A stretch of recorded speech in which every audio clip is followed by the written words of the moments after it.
this is Shawn of Union County. I'm going to be looking in Google Classroom at the Rubric function, and I'm going to jump right in on that. This is a really handy tool to assess your students in a little different way. So my background was in social studies and math, so grading things can differ on how you want to do stuff. With social studies, it was always about that 100% accuracy on retaining the information, talking to students about how to go back and get it.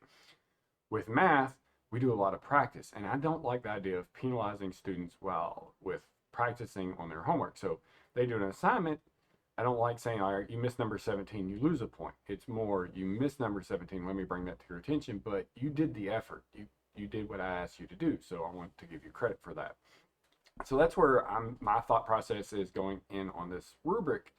Is we all know, like, the writing assignments where you break down the rubric on the tasks that they were supposed to meet. Well, with this, I'm thinking more of a daily task. If I have an assignment, I can actually add that in as a rubric grading criteria. So I'm going to show you what I've done here. So I'm going to edit this assignment. So this is just problems out of the book. This could be like a reading journal. This could be their notes that you're checking on. But you have an option to add a rubric. And the neat thing is you actually have the option to reuse rubrics you've already done. So once you create this, you can keep using it over and over again in different ones. So I'm going to show you the one I have built right now. So for mine, I want them to show their work. So if they've shown work, they get points. If they've shown some work, no work. Did they complete the assignment? Did they do all the assignment? Were they missing some? Did they do none? Did they put forth effort? Yes or no? Due date, did they turn it in on time? Yes or no? And so all this will add up to 20 points, and you can set this to non-points if you really want to, just to give that additional feedback. But what I really like is on the effort one, I had a little description on there that if they didn't put forth effort, they can lose a couple points, obviously, but then I give them a little note to say, see me. So I'm going to show you how to actually build this. So let me go back. I'm going to delete this one away. And you see you have this option to add rubric in, and you see that it is graded. So I'm going to hit rubric, and I'm going to say create rubric. So from here, I can start actually adding in the criteria. So I named this the daily assignment. And then from there, I can add in the points, give it the description. You can go into additional things, and then you add in your next one, say what the new point value is, what it was, and you can just keep building. And that's for one level, and then I add the next criteria.